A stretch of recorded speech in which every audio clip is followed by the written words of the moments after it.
Frontier Regional School District School Committee meeting to order at 6 o'clock.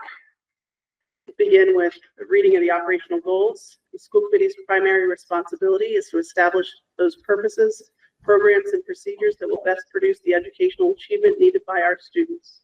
The committee is charged with accomplishing this while also being responsible for wise management of resources available to the school district. The committee must fulfill these responsibilities by functioning primarily as a legislative body to formulate and adopt policy, by selecting an executive officer to implement policy, and by evaluating the results. It must carry out its functions openly while seeking the comments of the public, students, and staff in its decision-making process. The first item tonight is to review and approve the minutes for October 14th. If anybody has any discussion on those? Move to approve. Move to approve, Madam Chair. Thank you, Bill. And a second. Let's just do a roll call since we've got some folks there and here. Bill? Yep. Yes. Yes. Yes. Olivia? Yes. Mary? Yes. Yes. Keith? Yes. David? Yes. Dan? Yes. Thank you. Motion passes. Minutes pass. And we're going to do a little bit of shifting around. I think we have a student on. We don't have a student yet, we have a teacher. Okay, so if the students join, we will go ahead and see if we can get them in for an update. We're going to shift up the discussion about the Argentina trip in the interest of getting staff out without having to listen to the entire order of business unless they want to. So I think we've got Jody and Pamela. Go for it. You guys can go right it. Thank you. Can you hear us okay? Yeah. Oh, okay, great. Thank you. Well, it's so great to be here. Thank you for everyone for being here tonight. It's good to be here. I'm Pamela Sharon. I'm a Spanish teacher at the high school where I've been for 13 years. And I'm here tonight with my colleague, Jody. Jody Greenberg is a Spanish and French teacher who's been here 6 years, Jody, 5 years? This is year, 5. 5. Okay. So we wanted to propose this evening a wonderful trip to Argentina in 2027 in April. This trip would be a 9-day trip taking place during the April vacation. We would be going to 3 major destinations while we're in Argentina. Iguazu Falls, which is one of the 7 wonders of the world. That should be amazing. Buenos Aires, the capital, of course. We'll start off there and spend a few days there as well. And then we would be headed to Bariloche, which is the northern point of Patagonia, the northernmost tip of Patagonia. And we have, if you'd like us to share our itinerary, we could do that, if you'd like to see that. We took a trip. The wonderful thing about this organization, Colibri Travels, and we've traveled with them before. We went to Peru in 2025, and it's such a wonderful organization because it's hands-on. We did lots of different activities that were very student-friendly, student-centered, and we had some Spanish immersion as well. Jody, if you'd like to chime in, go ahead. I think our trip to Peru was unique. Can everybody hear me?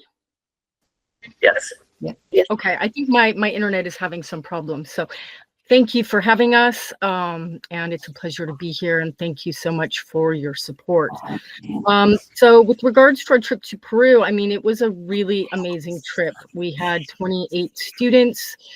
We did a lot of hands-on activities. And I think different from trips in the past, we really focused on community engagement and interaction with the community. So our students had, I think for really the first time, pretty substantive sort of interactions with local people. So we did a cooking workshop. We played a soccer game. We went to visit an indigenous village. They brought us into their very intimate sort of life.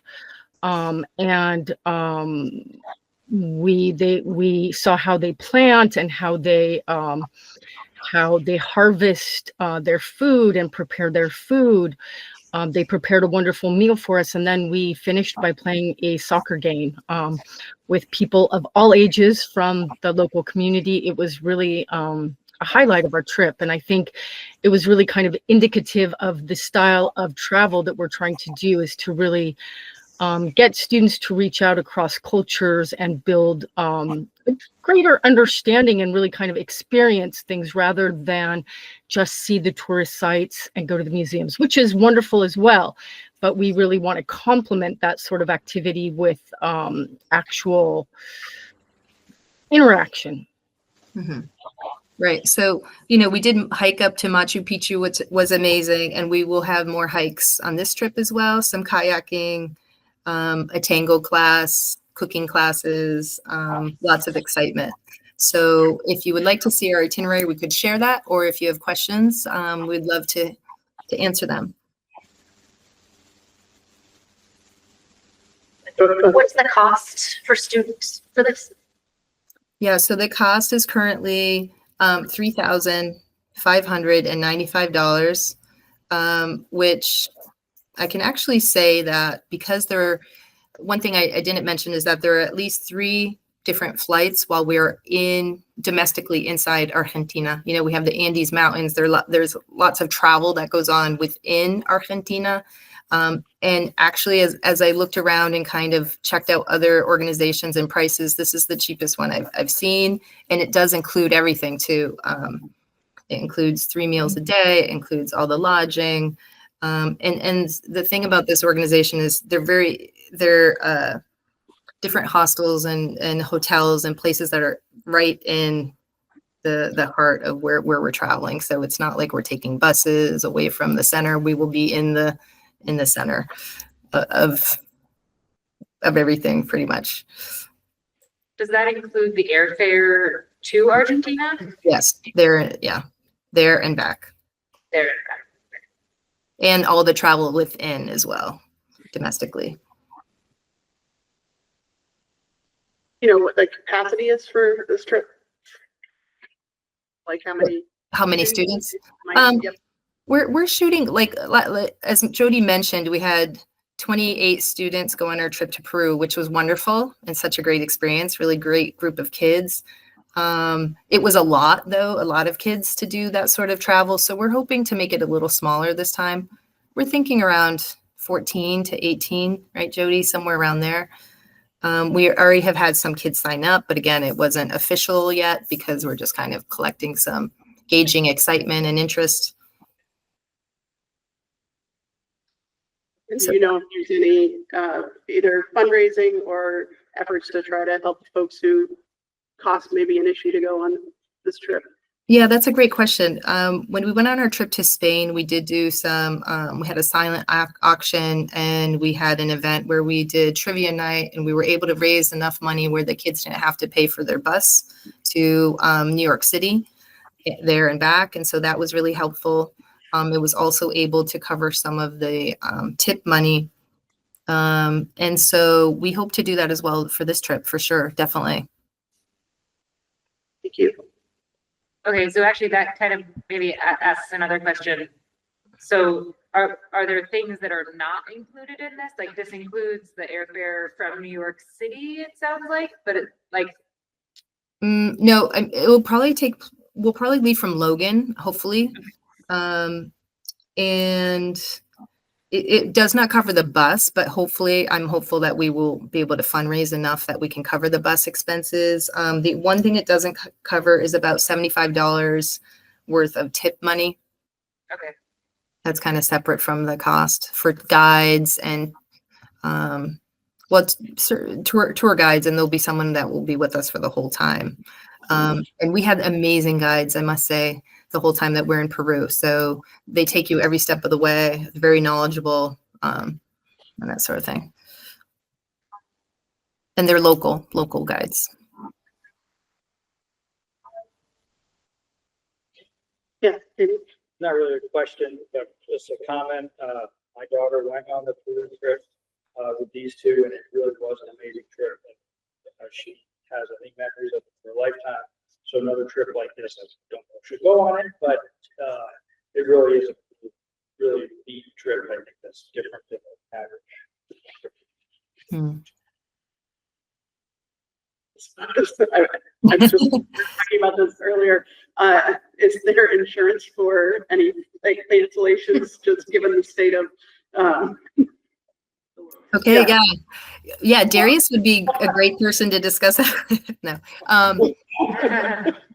actually, I think, insurance is kind of a sticky subject in today's environment. However, after having some interesting issues on our last trip, I would recommend that students get the insurance. Of course, it's a personal preference for the family, right?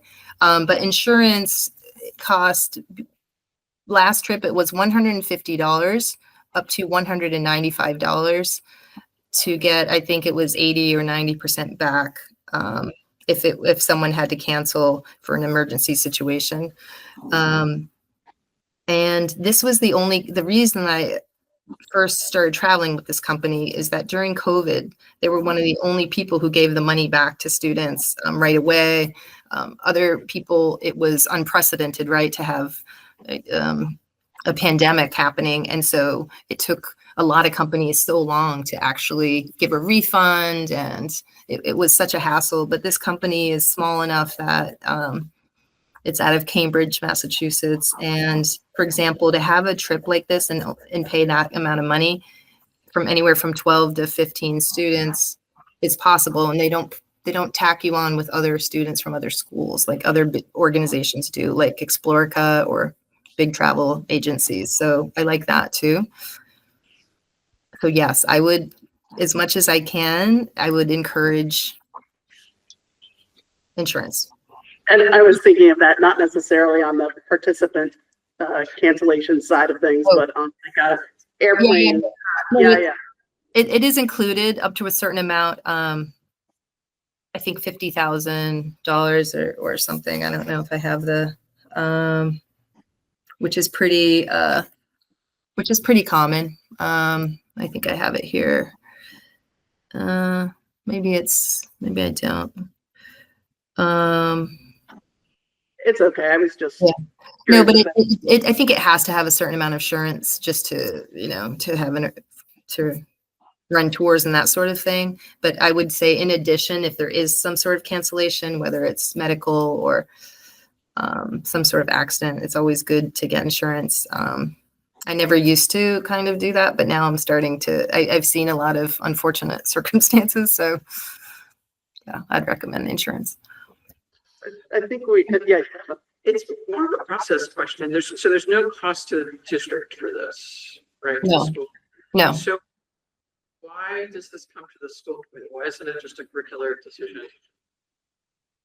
I don't know. It's cool to hear about. Like, I love hearing about it. I think that's because by making a school trip, the chaperones have the backing of the school support behind them should they need help with logistics and such, which comes to fruition many times. It comes to be a need sometimes. For who goes on the trip, they have the backing and support of the school should something go wrong. There is some liability to the school whenever we send kids on trips, and so by agreeing with this, you are taking on. That's why it's in front of you, is to agree to the liability of the trip. So, the questions regarding like what agency, who's going, size of trip, number of chaperones, those are kind of questions that would be, most of you have asked them so far that you want to know, so that your liability risk to the school is low.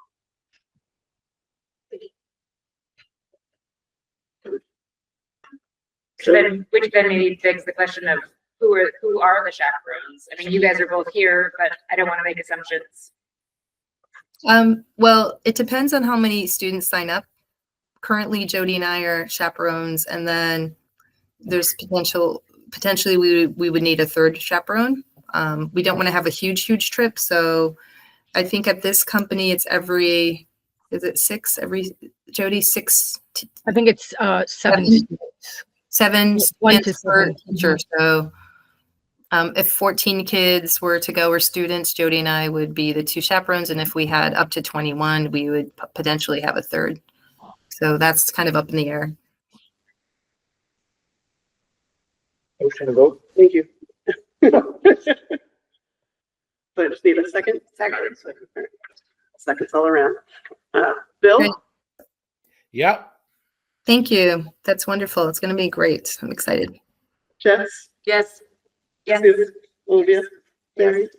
Yes. Yes. Yes. Sorry. Congratulations. It sounds like an exciting trip. Thank you for all the work you're doing, exposing the kids to all these different cultures. Okay. Thank you for your support and thanks for hearing us tonight. Thank you, everyone. Have a great evening. Yeah. Thank you. Bye. And you may have noticed an empty seat at the table because Shelley is remote today. And I think you're gonna go over the financial statements. Yes, I am. Can you hear me? Yeah, go ahead. Okay. So I emailed you out the financial reports. Bob did come in and sign warrants. There were 23 warrants paid and signed, totaling $2,190,371.39. The other comment that I wanted to make before I talk about the report is E&D was certified. You all should have received that notification as well as our select boards from the 4 towns. The 5% cap was about 665,000, and we certified at roughly 578,000. So we were under that 5% this year. That's good news. So the past couple of years, we have exceeded the maximum 5%. So the audit is done and complete. I'm waiting for the final report and then I'll forward it off to you all. I'm not aware of any findings as far as internal controls or anything along those lines, but I will let you know as soon as I have it. Is there feedback on my end or it sounds okay? Okay, must just be where I am. So no major new concerns in the report, but you will see there are several lines of salaries that are over. We've talked about these several times now. It's those are actual overages, whether it's due to the contract or summer services for summer programming, our staffing was over. You will also notice on page 9 of that report that you will see the health insurance has been encumbered based on the 20% increase for October 1st. It is a pretty significant amount. I believe between the 3 categories, which is central office, frontier staff, and retirees, totals about $250,000 over budget. Right now, we have adequate funds to cover that, and our excess money is typically rolled into our E&D. That's how we come up with our free cash. So I'm not concerned about not being able to cover that expenditure. It's just going to eat into what we're certified at for free cash next year. The number that's in there right now is also an estimate based on the most recent bill that we have. If we have any personnel changes or if anyone has a life-changing event where they get married or have a baby or they drop coverage, insurance is one of the things that always fluctuates throughout the year, but that's our best estimate based on what we know right now. Missy, if it's okay, I was hoping to go into the insurance topic while we're here. Yeah. Okay, great. So I'll give you an update and then I'll give you an opportunity to ask questions. I think I had announced at the last meeting that Joe Shea, the Hampshire County Group Insurance Trust Executive Director, was retiring. This Friday is his last day. The executive committee put together an RFP, which the Insurance Advisory Committee approved, to hire a consulting firm rather than an executive director. Given the short time frame we had less than 30 days to turn this around to get leadership in place.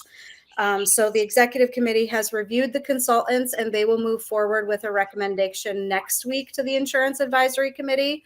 And that'll put a consultant in place for some higher level leadership, as well as looking at the current plan the current claims, the current pharmaceutical claims, really taking a deep dive at the data to see where the trust can go moving forward into the next insurance year to offer, one, the best insurance for any of our member units, but also how we can recoup some financials, cost savings. What are our biggest drivers for drugs? Are they diabetic drugs? Is it, cancer drugs that are putting our claims through the roofs? And sort of analyzing what some of those bigger expenditures are. The trust has roughly 1.6 million in reserves right now and hasn't had to touch those reserves for claim overages in the last month, which is positive, but we really are living month to month right now looking at those finances. There's definitely some concern out there. I'm hearing it as an executive committee member, and Darius and I hearing it within our community. There's concern about losing your insurance mid-year. I don't foresee that happening. There could be some things that change throughout the year that, I hate to even say this publicly, but could result in us paying more money for insurance, but we will keep our insurance through the end of June. If the trust had to close, we are not talking about we're shutting our doors immediately situation. The insurance consultant will also help us navigate whether or not the trust finances are viable, if we can regain stability moving forward and help us map out that plan. So I'm kind of excited about that multi-prong approach, sort of a leadership change will be good, and then really taking that deeper data dive. So as far as Frontier, any questions about that before I talk about Frontier, what Darius and I have reviewed and are making sort of a recommendation tonight? Any questions about the trust itself? Well, I just was curious whether or not the extension to be able to pay those back claims over a longer time period made it, and maybe that's coming up. And yeah, I'm going to talk about that too. So here's our recommendation. So Darius and I have spent some time talking with various insurance brokers. We have a couple of people that we're working with to obtain quotes. We had talked extensively at the last meeting about the group insurance trust and what our options are, group insurance commission, with the state, what our options are if Hampshire County Group Insurance is not able to remain open. We don't feel like the GIC is the best option for our employees or for Frontier. We feel like it's going to force our employees to pay more out of pocket between copays and deductibles. We're also hearing that the GIC is already in deficit this year, so they're going to have a significant increase as well. So we're not avoiding a significant increase again for July, no matter who we go with. But rather than being pushed into the GIC, which has that December 1st deadline, Darius and I are talking with insurance brokers to get our own independent quotes to insure independently, which likely will end up costing us more money, but it really is our safety net if the trust falls through and we're unable to continue forward with them, which is really where we would like to stay in that group collaborative for insurance. With that, what Missy just mentioned, if you haven't read in the paper, Rep. Aaron Saunders, he's primarily out of the Belchertown area, put forward an amendment to one of the House bills that was previously presented. It's Bill H4601. And there is language in that amendment to allow entities that are currently part of the trust, if they leave the trust, to amortize unexpected insurance costs, which would include the 10-1 increase, so that $250,000 overage I talked about, and the 18-month claim runoff if we were to leave the trust. We would amortize that through the state for a 5-year payback period, whether we would leave this June 30th or if we stick it out for another year and decide, you know what, the trust is really too unstable. They're allowing for 2 fiscal years. I think it's a great option for communities. You do not have to join the GIC to take advantage of that bill. As far as the language is right now, it's gone through House and Senate, but it is in conference committee. Rep Blay, I had a conversation with recently. She said they're hoping to move it along quickly because they know that people need to make decisions about the GIC in the next 3 weeks. So they're hoping to have some quick turnaround on that. But I think it's a good option for us. It's something that we would have to talk about if it came to fruition. You know, do we really want to spread out payments? I suppose it depends on how big our hit is. It would be something that all runs through Division of Local Services, so DOR essentially. It's similar to running a snow and ice deficit in a town budget. So they're allowed to do the same thing in a town. If they overspend on snow and ice costs, they can amortize over several years. So the language is sort of following that guideline, but it would just be for costs incurred either in fiscal year 26 or fiscal year 27. So it does give us another avenue as a backup if we need some help to get out of our agreement with the trust. Does that answer your question, Missy, or does anyone else have other questions? So we're sort of sitting tight right now. You know, Darius and I are watching closely. You all know I'm on the executive committee. I think I spent just Monday 5 hours on calls for the executive committee trying to navigate all of this. So, you know, on one hand, it's really nice to have that insider look, and Darius and I can have really deep conversations about it. It is incredibly time consuming, and the group that's involved is really committed to making the trust work. We're excited about this consultant coming in, and, you know, I'll keep you updated month to month as we go through, but it's sort of sit and wait at this point for us. Were you able to get any average claim information for if we, at some point in time, left and had that runoff? Do you know roughly what it's been?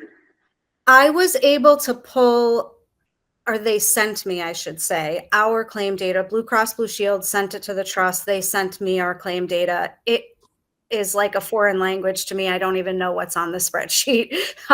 So I've sent that off to one of the companies that we're working with already. So they'll take a deep analysis at it and look and see what are the pharmaceutical drugs that we're using the most, what are the high claim drivers for medical. But it's really going to be an unknown. If someone, you know, knock on wood, one of our subscribers or retirees goes in for a heart procedure in May, we have no control over that. So even if we could look historically at some of those drivers, I'm not sure it's going to be real data that's going to give us any insight. So just to sum up, making a move right now is not a good idea because of possible increase. So there's no move to GIC. We're going to sit tight with the Hampton Trust, but we have a backup plan in case something with the 5-year payout for claims now. So no movement. We're going to sit tight, but we do have a backup. That is our recommendation. You all make the decisions on the insurance. So if you felt like the GIC was where we need to go, we need to make that decision today so that we can move forward. But I don't see, and I don't want to speak for you, Darius, but all the conversations we've had, the plans are not comparable. Our employees are going to lose benefits. It's going to cost more money. And I think that we have other options outside of the GIC that may not be any cheaper, but we can at least build the plan and the benefits that we want for our employees and our retirees. Yeah, just to chime in, the other 3 towns are also doing the same thing. So we're following suit with our municipalities of Deerfield, Conway, and Whately are all also holding tight. Just so you know that. The other thing is that Frontier is big enough that we're attractive to brokers to pick us up as an account. Whereas some of the smaller towns are much more, they're not able to go to the market like we are because we are well over 100 subscribers. You know, as we talk to different groups, people are reaching out to us where they may not be reaching out to smaller towns, even outside, go up to the hill towns. Some of those smaller towns that may have a dozen subscribers, they don't have the options that we would have should something should we need to parachute out of the trust. Just, I want to put that there. So that's what also gives us kind of confidence that we can go to the market and actually probably get, you may be paying more, but we won't be, it won't be outrageous, whereas much smaller groups will be in a different position. And I do also want to emphasize the amount of work that Shelley, she mentioned it a little bit, but she's spending days on this in her role, voluntary role, which she questions from time to time. But really just want to just kind of mention the amount of work that she's doing. She really does know what's going on behind the scenes. And that also gives us confidence to hold steady because we're seeing the full pictures. There is some other districts around us that are deciding to leave. There are also districts that are all dividing. Districts that are set up like us, they're going 3 different directions. So good luck coming back from that on those decisions because of, I think a lot of it is based on fear of the unknown and such, and people wanting different things from stability and so forth. But again, that's just confirming what Shelley said, and I agree that that's our recommendation. If you guys want to do something different, we have to move very quickly. It's the GIC. And even on top of that, I don't want you to be forced in this decision. You could post another meeting to come back and make a decision if you had to. Yeah. Just kind of putting it all out there. I don't want everybody to feel like you have to make a decision now and you have to follow our lead, but that's where we're at. Do we have to vote on this? No, you don't take direction. I would say it's reassuring that it sounds like the bleeding has stopped, that the last month has been stable, that you're not dipping further into that reserve. Could change in a month. This is one of the hard parts. It's really difficult. The graphs you put up there from last time, that's a nice positive change. Huge relief. Not a positive change, but Yep. Absolutely. The only other thing that I have, Missy, is just to let you all know that budget planning is underway for fiscal year 27. The template went out to George to submit his request, so he'll be talking to faculty and other folks, Sarah, Scott, getting input from others to make sure that all of our needs are met, and we'll have draft. It'll be January since we don't have a meeting in December unless it's an emergency. So things are underway. unless anyone has any other feelings on this, I would just take no action on this and move on to the next item.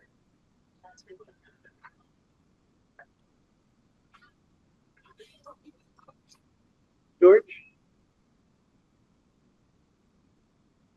Hi, so I've got a couple things I'm going to be speaking about tonight. But the first thing I just wanted to mention, I did include the school improvement plan to everybody in the principal's report. I won't be talking about it now. I'm talking about it a little bit later again on the agenda. A couple things I want to just let everybody know that we did. We made a new hire. We have a part-time family outreach liaison. Her name is Bonnie Johnson. She started last week. We're really happy she's here. She's already making inroads. She's already connecting with resources in the community. So we're very glad to have her on board. I want to remind people that we'll be having our annual music telethon on Wednesday, November 19th, beginning at 6 to raise money for our music program. Our fall play is happening this weekend. If I say this incorrectly, please correct me. Dancing at Manasa. It's going to be performed Friday at 7, Saturday at 7, and Sunday at 2. And we'll be having our annual poetry slam prior to Thanksgiving on a half day. And the other one thing I did want to highlight, if anybody knows anybody that's looking for wants to help out in schools, we are looking for subs. So they would like to send either me or Scott Dredge an email. That would be greatly appreciated. And I will be talking about the school improvement plan a little bit. George, is there any way that you can, I know you sent out I don't know if it went to everybody. Is everybody getting this school communication on Parent Square? No. No. Oh, you're not still. Okay. Wait, Let's see if we can, you get, you get, I get like parent. yeah. Yeah. You sent out a lovely piece about what kind of things the school was doing in preparation for SNAP. Oh, yes. Do you mind just mentioning that to get that the types of things that the school's doing to help to support folks who might be losing. Yeah, so, That's a- yeah, absolutely. We're actually doing a couple of things. So Darius has helped. So, he sent out an email to families, letting them know that we will be able to provide, additional, food. So we were able to, with the help of our, student council, and NHS, they helped pack the bags last week. They were able to pack a number of bags for families who did come by, last Friday to pick things up, reset the home with the children.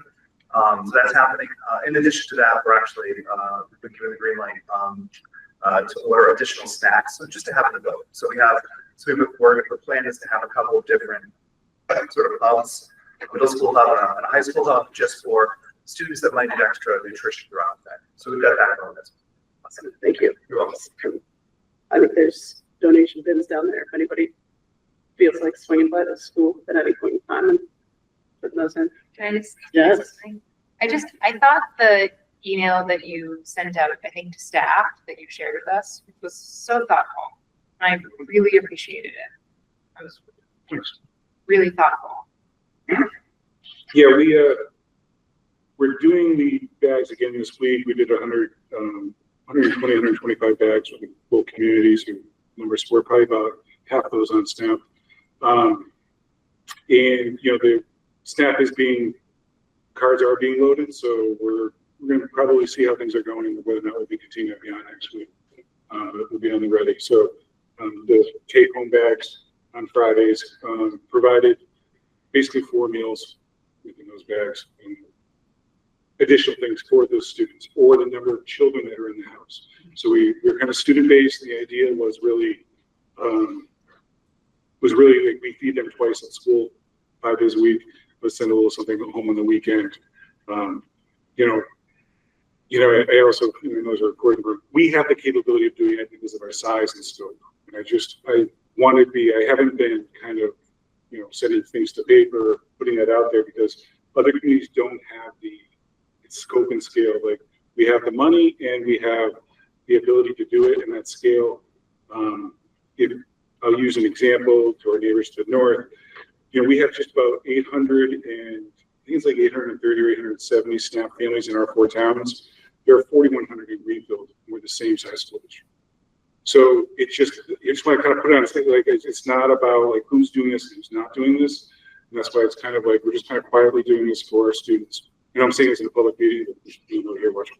But that's just kind of where there's that, just kind of putting it out there. Did other communities do it the size and scale of the amount of resources that was needed?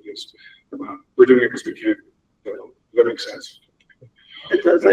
It really was a very thoughtful way to address an unfortunate situation, and I really appreciated it. I wanted to make sure that it's not on that's set up like here. Yeah. And a tremendous amount of people reaching out to us, to our schools, and the elementary schools are taking donations, and the PTOs are taking donations for their snack cards to make sure, not cards, but each room has snacks for younger kids. So if anybody's coming in shorthanded, that they always do that anyways, but we're increasing the support the teachers who maybe can spend their own money on those kind of things. So we're doing that as well. So there's been a lot of donations, quietly, respectfully coming in that way as well. So thank you to our community. A lot of people volunteering, and to all those who volunteered, I appreciate it. We did use our students to do all the work because I think they should do the work. And so it's a learning and comfort provision, right? And so while we have a lot of our staff members that said, oh, we'll help pack bags, we'll stay after school, we'll deliver them, we'll do all that stuff. At least here we did get student council too. They showed up, 20 of them showed up, and it's good for them to put that hard work in and be part of our mission as well. So it's something.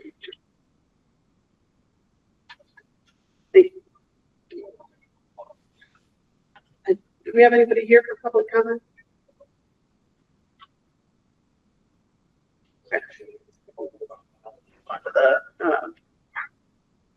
SEL, mental health and academic program initiative. I got your slideshow. Do you want your slideshow? And for folks who may not be able to see the screen as well, I think that we got this emailed out. Raquel said that with the yellow. Yeah. The yellow.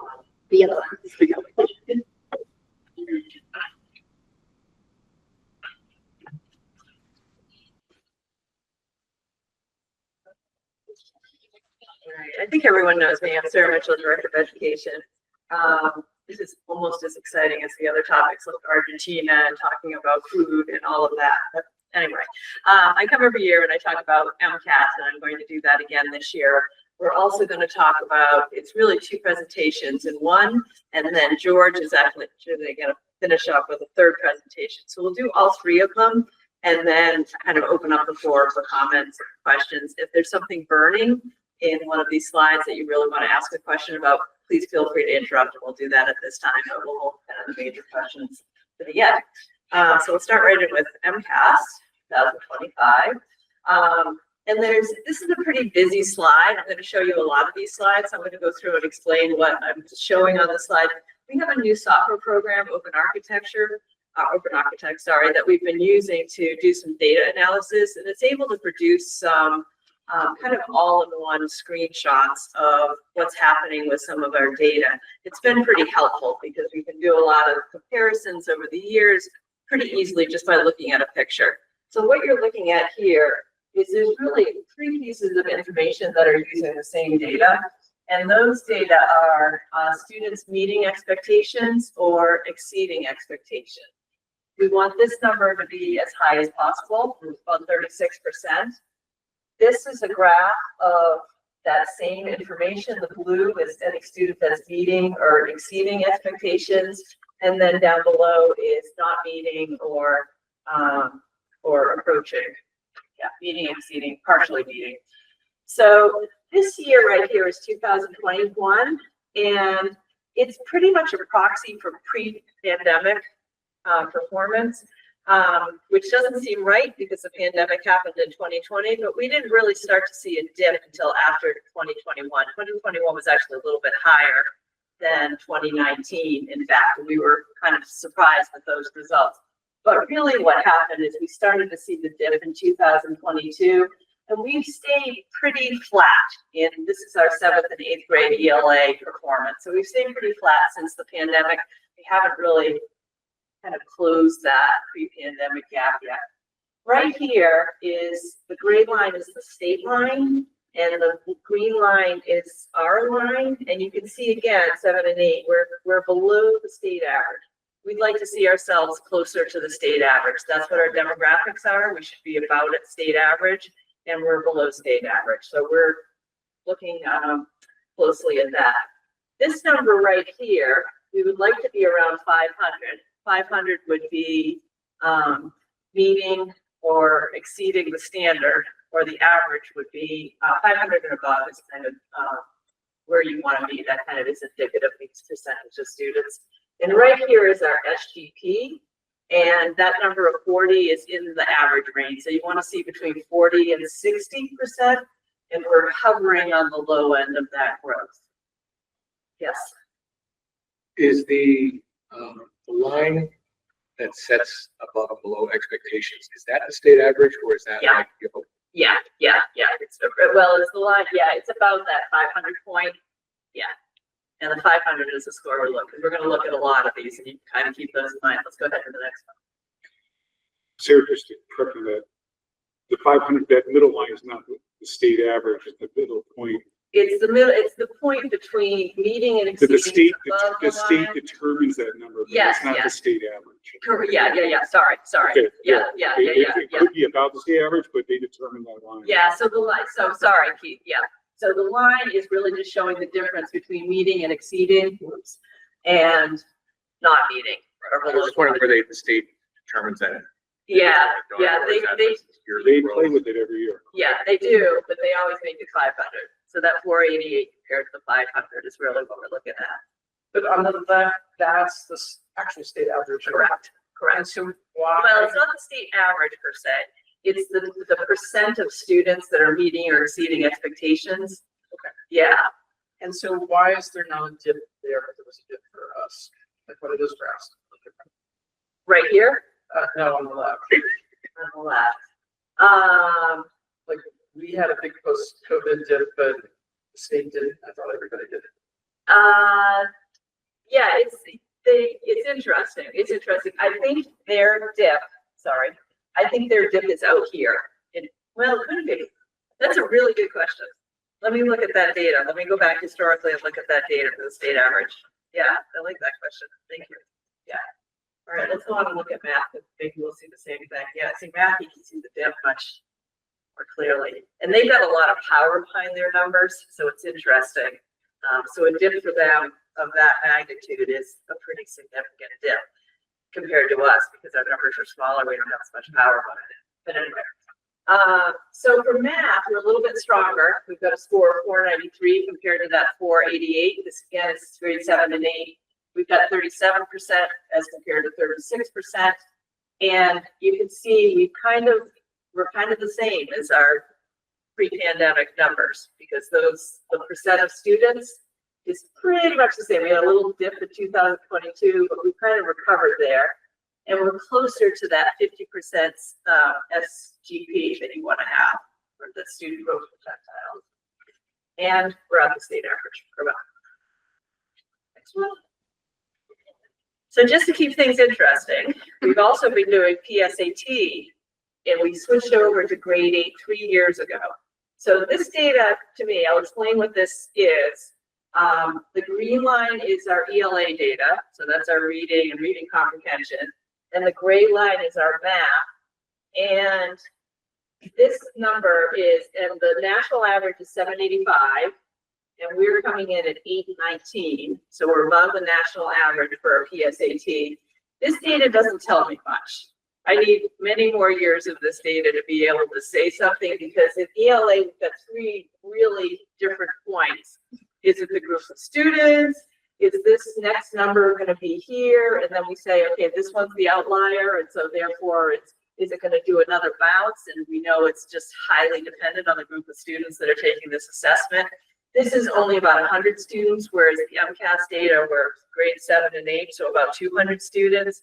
So I don't have a lot to say about this graph yet. In a few years, we'll be able to kind of look at this PSAT data and see actually how it lines up with our MCAS data and have more information on that. Science, we have also had this dip and we haven't fully recovered yet. However, we are consistently, besides this 1 year in 2023, we're consistently above the state in science, and that's been typical of our science scores, both at the middle school level and at the high school level. PSAT, we give in grade 8, we give it in grade 9, 10, and then it's optional in grade 11. We just wanted another data point to be able to see what was going on with our students, especially compared to national averages. So we're 880 for the national average, and our scores are 938, so they're a little bit stronger compared to the national average.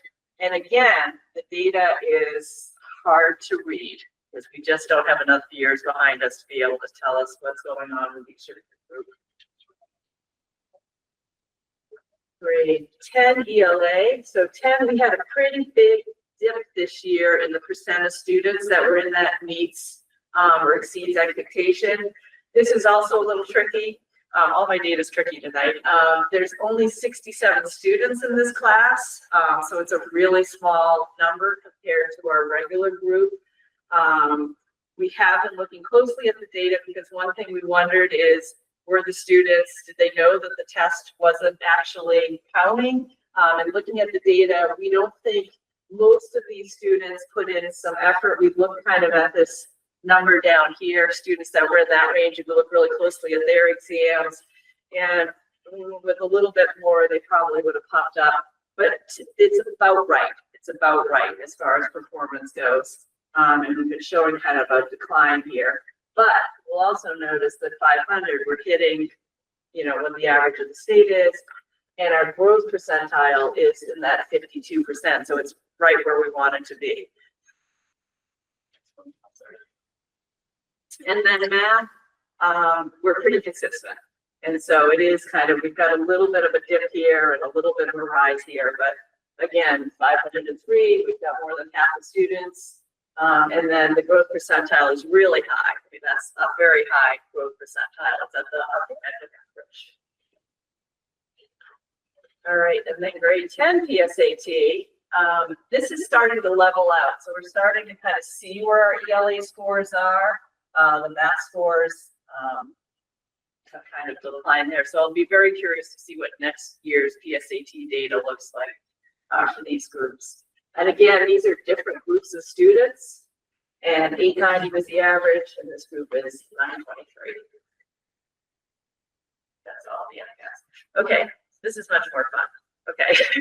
Not that MCAS isn't really. Sarah, can I just comment on one thing? Yeah. Going back all the way, when we hit middle school scores, it's also something that, unfortunately, because we're not one district, we don't see how it all fits together. But some of you got to see Laura's presentations about, how we're working on writing in such at the elementary schools, and we're starting to see those scores go up. Those are going to trickle up, right? So it's all one network. Where it's chopped up when it comes in front of you.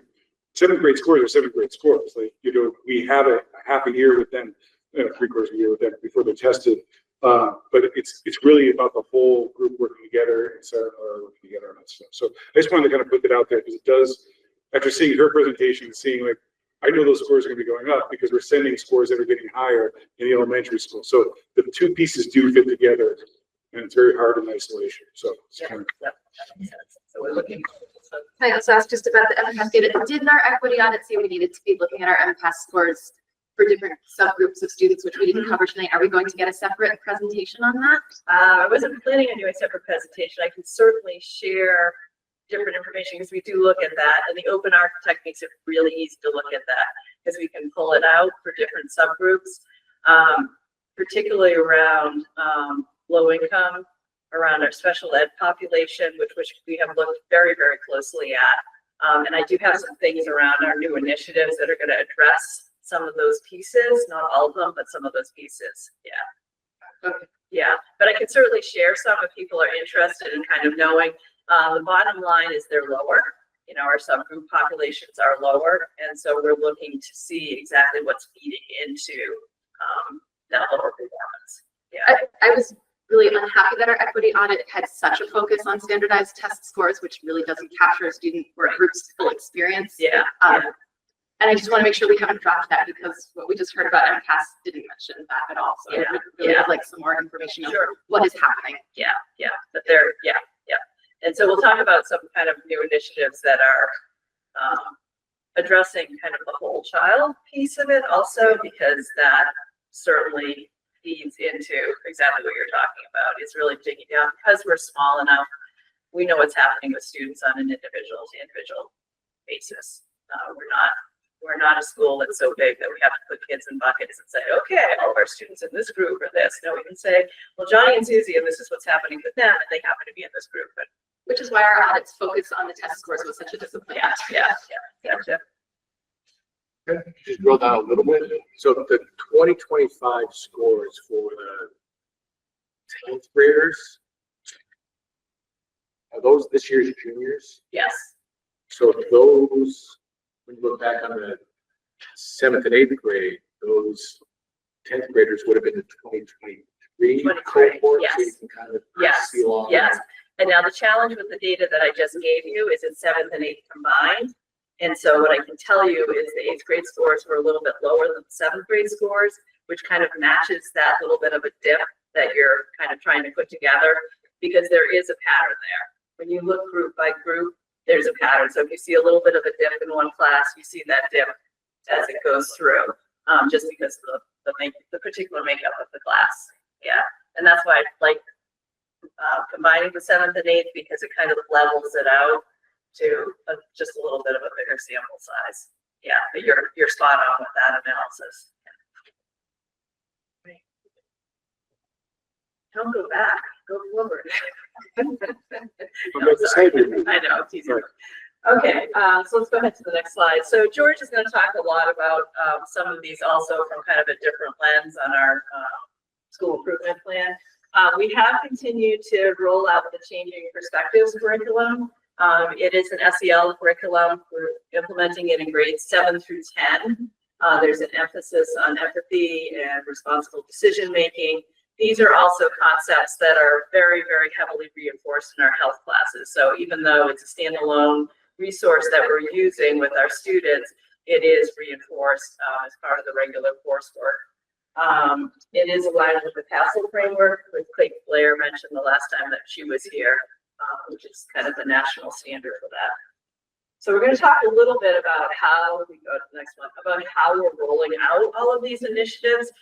We've been extraordinarily fortunate. We are having many different organizations approach us about being part of studies, about being part of new initiatives, and they come with money and people, which is highly unusual.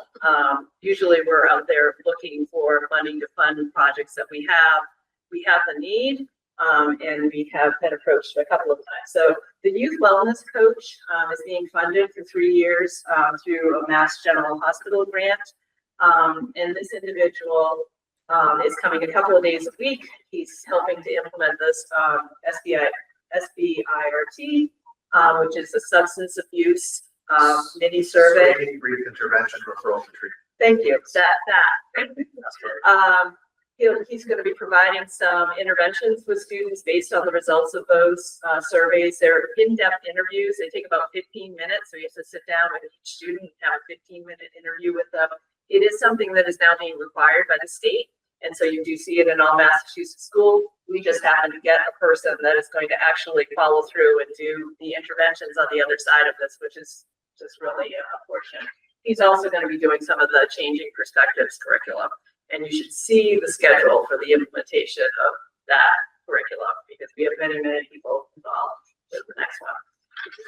So our next person that's involved is our family outreach liaison, which George mentioned briefly. We were lucky enough to get a grant also for 3 years from FERCOG that is going to pay for this position. And this individual is responsible for really serving our most vulnerable families. I mean, it could not be more timely. She's jumped right in with food insecurities. And like George said, she's already kind of out in the community talking with other resources and folks to kind of get a lay of the land up here in Franklin County. And then we also have her implementing the Changing Perspectives curriculum because we felt it was important for her to also be in with our students and kind of get a feel for what it's like to be in the classroom, be with kids. Because I think a lot of physicians can get pretty isolated from, boots on the ground, kids in classrooms. And so that's one of the reasons why we're having her do that. Go to the next one. So back to kind of one of the question you asked about equity. So we are looking at a new project, high quality instructional materials. When the elementary schools adopted their new ELA and their math curriculum, they went through this process with DESE. And last year, K through 12, we went through the process together, Laura and I and a couple of teachers for our science curriculum. It's a really comprehensive process that really focuses on equity. They have an equity pause moment in every single thing that they're doing in every meeting that you have. And we're going to be looking at ELA for this particular project. We're going to start in the middle school, frankly, because there's just more resources out there for middle school. High school is a little bit trickier to find something that is a high quality instructional material.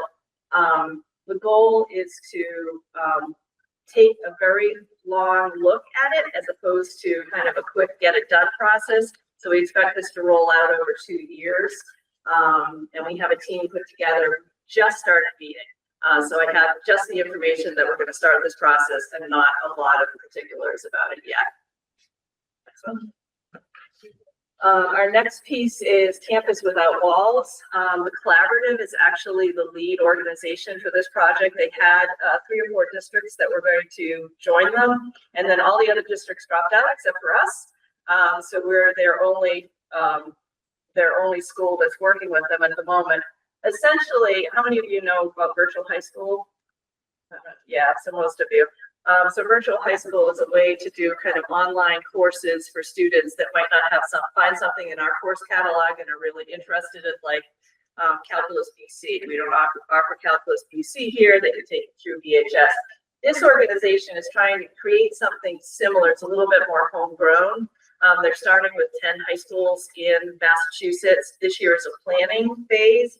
And the idea is that a teacher from each of those schools would offer a course that could be chosen by the 10 high schools, and your students could also participate. So the way we're looking at it is we have some courses that are traditionally, they're just a little bit under enrolled. And so sometimes we have to offer, and the teacher has to teach 2 courses at the same time, or we're not able to offer it because we just don't have enough students.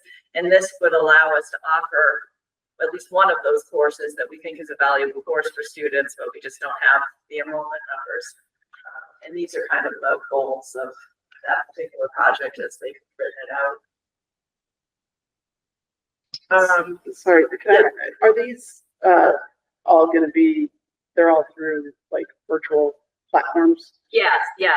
So the way the Campus Without Walls, there would be a teacher in the room because we would have live students in the room. Okay. Yeah. Yeah, I was so- wondering if this is like all part of the school day and Yes. virtual versus like at home virtual. Exactly, Okay. yes. People will be at school and then they would have a number of other students that would be virtual. So we'd have to do something similar to that teaching. We don't, yeah. Okay. Like this meeting, like we're all here, people are all. Yeah. Yeah, exactly. Yes, it would be that kind of a learning experience. Yeah.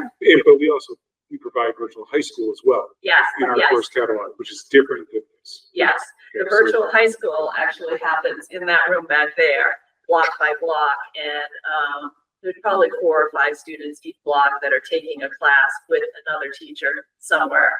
We have 30 spaces for that for the year, I believe. So it works out to be 15 per semester, so it's a pretty small amount of seats that we pay for, and that'll kind of expand that. Because the Campus Without Walls, where we're going to be working with that particular contract is going to change work conditions. But did you say keep that in here? Yeah. Right? Right, Cedar? Moving on. Yeah. We would be looking for a volunteer. It wouldn't be an assigned position. It'd have to be someone that was excited to do it and wanted to teach a class. They actually get a stipend, and the stipend is not, but it's a stipend for planning. Okay. So Yeah, there's a stipend attached to it. We'll probably do it in Good. We'll probably do it in Yeah, that'll have to be something that's done. Yeah, we haven't gotten that far yet. This is the planning here. We don't have to think about all those things. Yeah, but I agree. Yeah.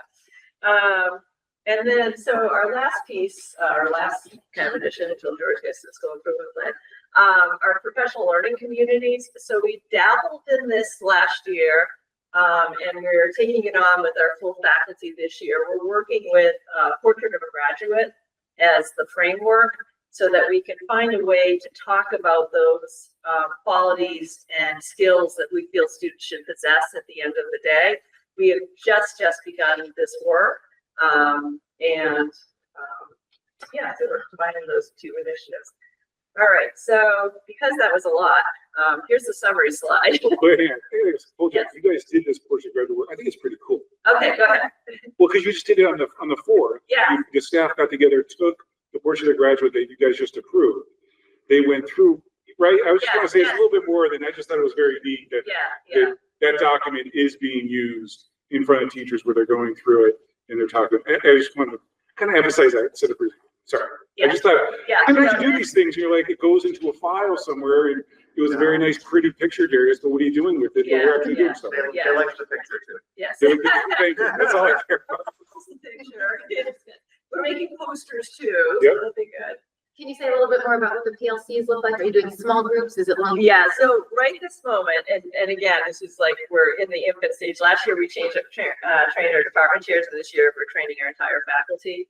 So the PLCs at the moment are department based. And so so we are not into legit PLCs yet as envisioned in a school that does real PLCs. Right now, we're in the development stage to figure out how are we gonna measure the Portrait of Graduate skills and what does that look like in each classroom. And then we'll move to kind of the PLC process, which would be the teachers meeting together, looking at the data of how students are progressing towards the Portrait of a Graduate. And we haven't figured that part out yet. We have a vision that teachers would be meeting together and we could somehow maybe do that during C block. And are we going to do that once a month? Or are we going to try to do it every 2 weeks? So we're very, very short on the actual nuts and bolts details of getting that done. But then that will move slow in this project also. But the bottom line is everyone's become very familiar with Portrait of a Graduate. And so that's a a big piece. Are you anticipating that for this school year or for Next school Okay, year. thank you. We're gonna dabble this school year, try to get everything on the ground. It wouldn't be till next school year that we would actually be looking at how do we get people together in a room at the same time with their PLC and start talking about data and all of those pieces. All right. So the summary slide. So here are all our positions that we have that are new in the last probably 2 years. So we have year 2 of AmeriCorps, and these are the pieces that they're working on because restorative practices are still a big piece of this. The SEL, Changing Perspectives curriculum, and the funding source because that's your purview and wanting to know how all this is being paid for. None of it by us, which is good. So we have AmeriCorps and VHB. Our last year AmeriCorps member is going to UMass. She was excellent, and so she's come back and she's doing implementation of Changing Perspectives also because she was already trained in it last year. And so that was a bonus. Our family outreach liaison is here to support families, our youth worker. And then we also have a guidance intern this year. So we trained her on Changing Perspectives.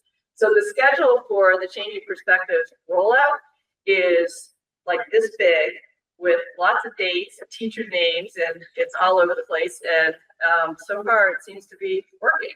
People are showing up where they're supposed to show up. The teachers are expecting them. So anyway. And then the next one is our summary of initiatives. So we have the SEL, the H2IM, which is the ELA curriculum review process, Campus Without Walls, and then our fourth-year graduate work. So the puzzle's fitting together. I'll turn it over to George because you've got. So there is gonna be some overlap, and there will be some new things or some things that were on our school improvement plan from previous years that we're continuing to develop. So the first, and I sent everybody the school improvement plan. There's a link embedded in the principal's report. So hopefully you'll be able to look at it there. And I've also included links within the school improvement plan.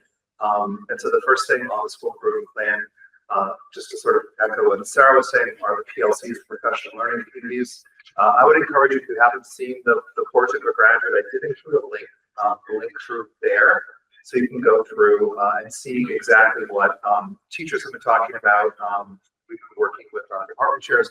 Last year, this year, we're starting to slowly roll it out to staff members. We did have a full day meeting on election day, and we're going to be following up with a half-day meeting tomorrow about PLCs. But the goal right now is just to sort of create a consistent look at the skills that each of the departments want the students to be able to walk away with within each of the dispositions within the portrait for graduate.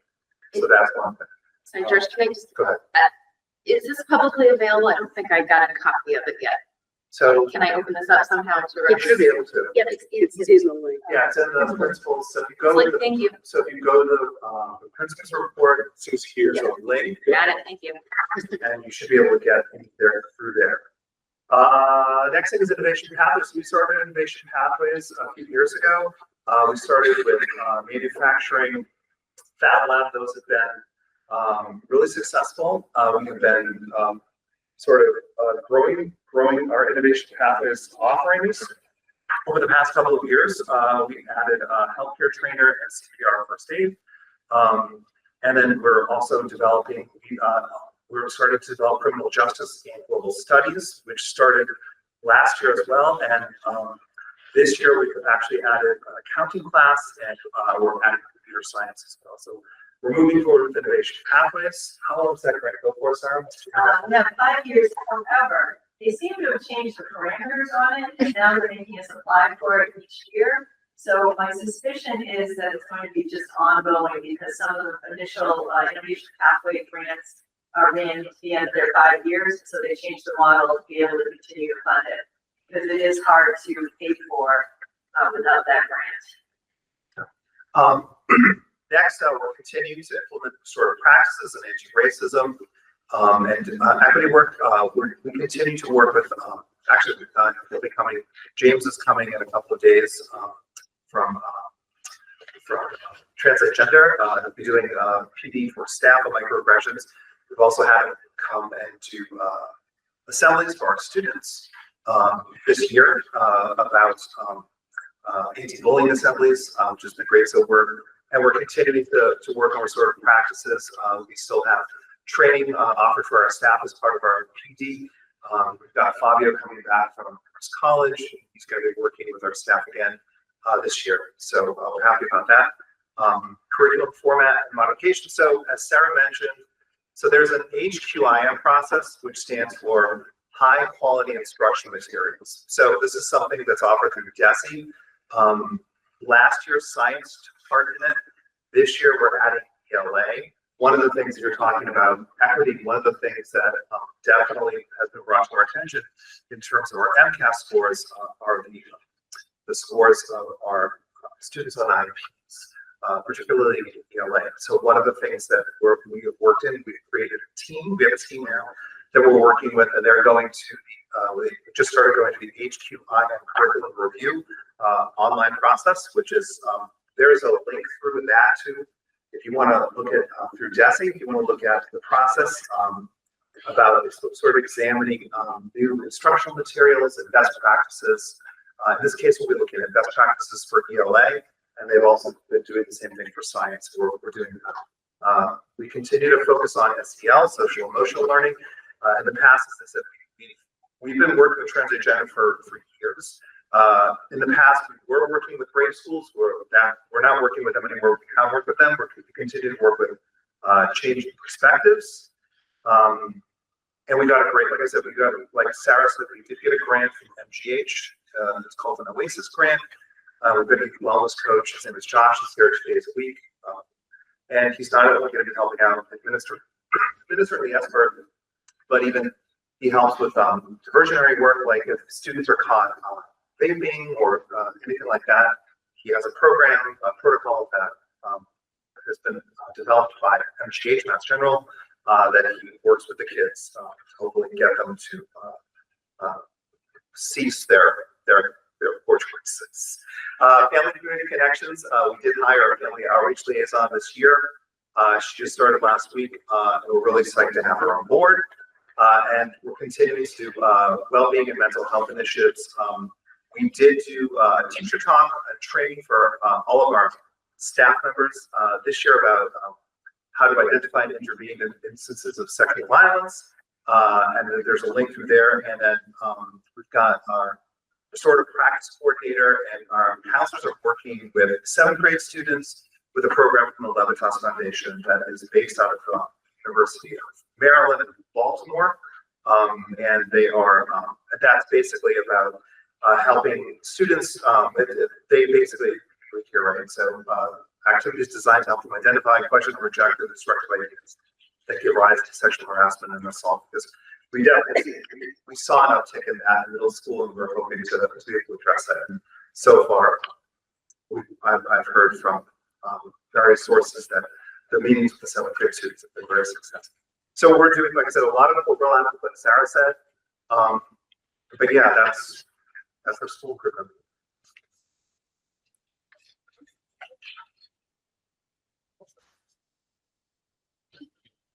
Question? I don't know if you guys have any. Go ahead. Just one quick question. We kind of touched upon it with the innovations pathways grants. The family outreach liaison work on 3-year grants. I'm assuming this is the first year of the 3-year grant. Is that something that will be, we could apply for another grant, or is that something we should look on that would come onto the general budget, or assuming we don't want it to go away? Coach? Yeah, Oh, I'm sorry. Family outreach and the youth care, long term. Yeah, there's a few options for that one. So if you have a government for 3 years, you have a behavioral health grant that's a 10-year grant. And so it's quite possible to move that position over onto that grant and take it out a few more years. So it's a little bit of a wait to see how the position works out. But I think the behavioral health grant would be probably the next place to move it. Yeah. Yeah, just something that we, I don't know that he wants to go away. Right. Yeah. Yeah, I kind of feel very attached to it. So, yeah. Just pretty much my question too is kind of the stability of funding sources, which are great resources to have, but yeah. Yeah, and some of them are kind of running down, like the wellness coach. They're anticipating the 3 years as part of a study, and we'll just adjust when that position goes away. see what we can take from the learning of the positions, only 2 days a week. And the SBIRT was done by the nurses, and so they'll just have to pick that up again. So some of the positions are, but I agree that family outreach liaison is going to be one that's probably going to be a long term. And then AmeriCorps, that's been just a great bonus to have, to be able to have kind of assisted restorative practice people in the building to kind of further that cause and that training with the teachers.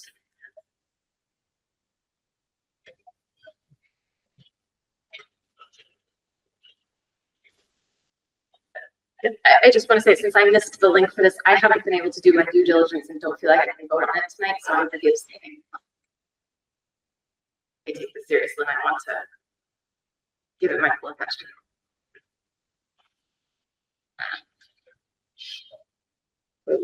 We need a motion to approve the school improvement plan. Motion. Motion to choose.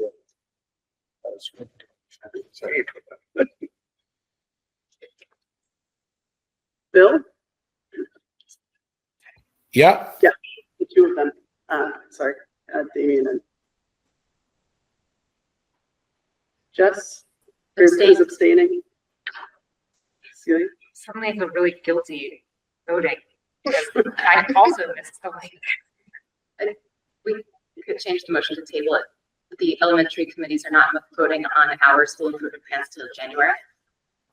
So I think that If everybody else got to it, and we can continue in the voting on the motion and, if everybody, a portion of folks abstain, we can introduce another motion.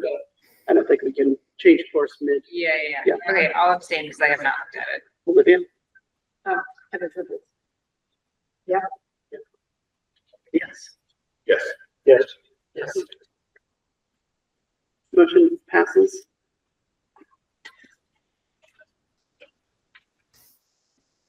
Unless you see that I'm missing something. Committee and chair reports. It was capital, but it's. Oh, yes, you're right. So you said that they hadn't met. Right, so just as I said at the last meeting, but as a reminder, we have a capital subcommittee that we created exactly 8 years ago, my first year, where we meet, Frontier Capital Committee meets with a member from, representative of the select board, with a member from each town from here, and we need to discuss any capital, big capital projects that are going to come out outside of the budget and request either warrants or other borrowing or those kind of things. So we have a meeting set. It got pushed the first week in December. We did get the prints back from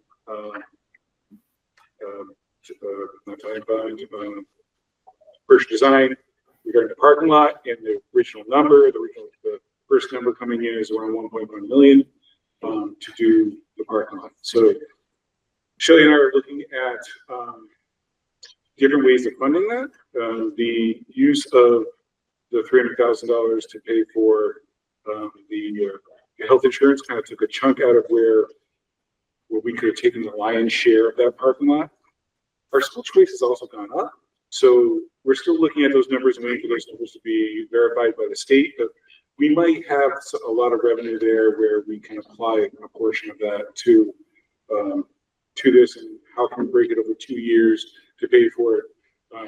The loan is still open that we did it years ago, and the parking lot was on it. So we could borrow a certain amount of money to kind of approach it from different ways. So that's what the capital improvement subcommittee is going to talk about, and then come back to you with recommendation.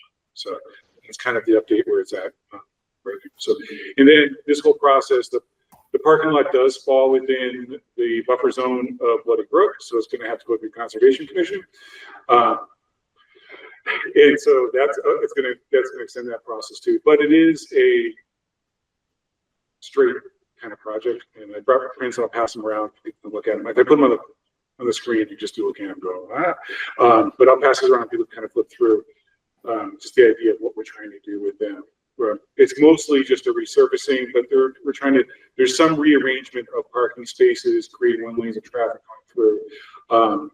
It does actually create more parking spots. So it's an inefficient way we have it out there right now.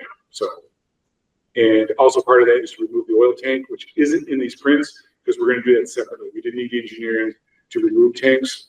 For those of you who are in Sunderland, we need engineering to remove tank and put a new one in, but you don't really need engineering to pull a tank out. So, and the tank that we do have, the oil tank that we do have, has been pressurized, tested, it has no leak. So you don't foresee could possibly happen if there's any leaking when they pull that tank out. But we're going to do that separately and pay for that separately on the parking lot. It's like a $20,000 job. We probably pull that from.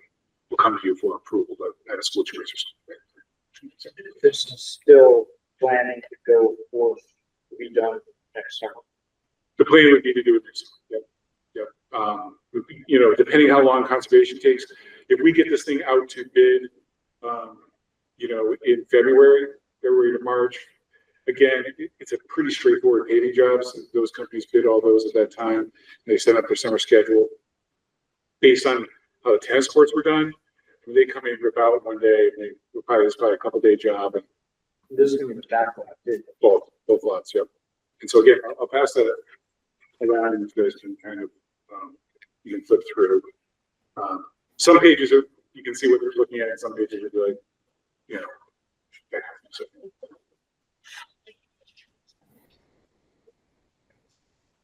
So that's what I got for that.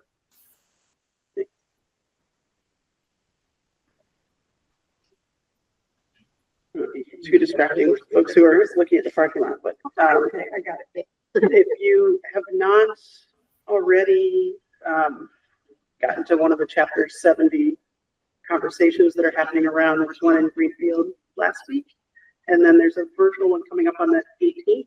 And I don't know how much beyond that they're taking comments. If you have an idea about. I haven't seen it anywhere, so have an opportunity to. I think the link has been sent out to everybody. This is how we. And I heard that talking points if you need to cheat sheet. Yeah. So this is how the state decides how we get our portion of the pie, and we're advocating for us getting a better share of that. If you haven't already taken the time to put in your 2 cents about that. Any committee reports? I was gonna talk about this next session. All right. Sorry, I didn't mean to steal that. Was on my mind because I've got to just put the 18th on my calendar. I'll just forget. Franklin County showed up last week at the listening session that was in Greenfield to speak about the chapter 70 needs for updates. The one the week before, in a different county in a different part of the state, had 7 people make comments, 21 people attend, and they dismissed after 45 minutes. In Greenfield, we had about 100 people there, 40 people spoke, and they extended the session to almost 3 hours. Jerry Langford spoke to him, Celia was there, and Carrie Etchells was there. Franklin County said this matters. I'd say it wasn't even Franklin County, I felt it was in all of Western. There's a lot of Hampshire County and some Berkshire County too. Very powerful. Yeah, but I believe every Franklin County school district spoke. Okay. Yeah. Thank you for everybody who went.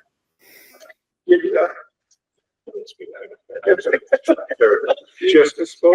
Being present is not. Jessica's one in the limelight, but she did speak and spoke very well, and did a nice job of kind of really talking about the rural aid and the problem. It was great to hear all the different perspectives.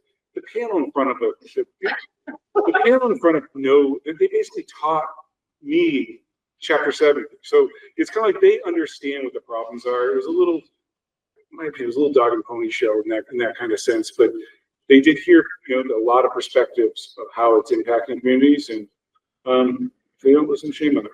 This is how I look at it. It was people were there and kind of pointing that out. So, And they have those figures to go back to Franklin County. well, as some people said, we're giving you numbers that we got from your website. Yeah. You know what I mean? Like it's that kind of, and the people, and I might still, just kind of summarize my thing, but I call them for my questions on this stuff. you know, like Jay Sullivan, and Bob, and those other ones that are up there. I get emails every day, you know, so it was kind of awkward. You know? It's just kind of, I hope that it's a true listening, hearing session. How's that? Hope they're hearing this. Just Do you have any update? We're still searching for an executive director. The next meeting is like December. Do you have any updates? You know, I should send this out. I just wanted to kind of just say that the final numbers for Chapter 70 came out, and Shelley did not share them.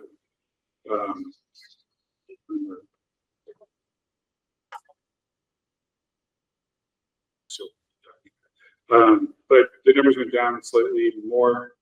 I'm trying to.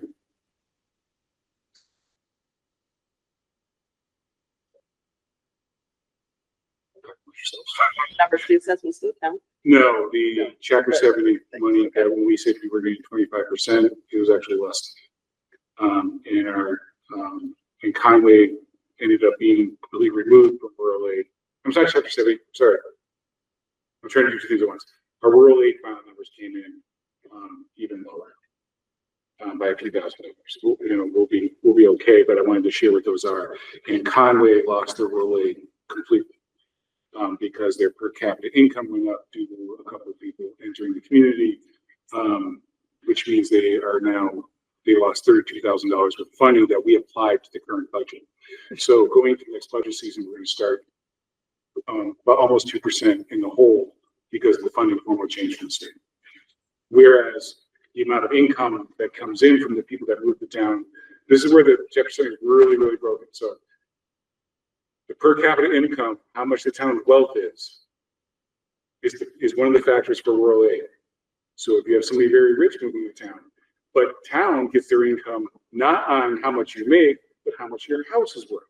So if somebody with a really high income moves into town and buys a modest house, you actually get less than what the state says you're getting. So the assumption is that someone's going to move into, if someone has multi-millions, they're going to build a multi-million-dollar house. But that's not what has happened yet in Conway with those folks. So I just can't find the file I created to have all these numbers. But so anyways, I just want to share that. Doesn't make any sense. That would broke the form of this. Yeah.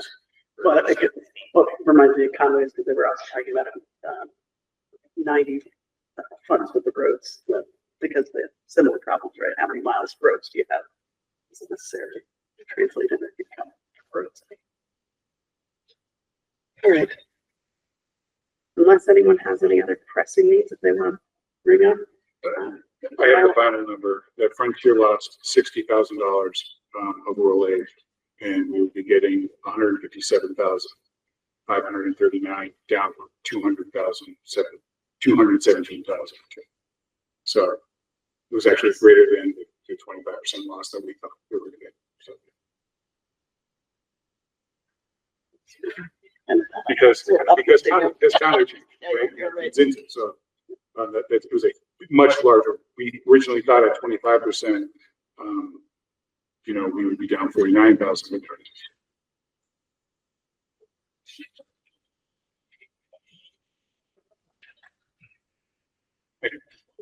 Thank you. Motion to adjourn. Motion to adjourn. Anybody want? Thank you, Mary.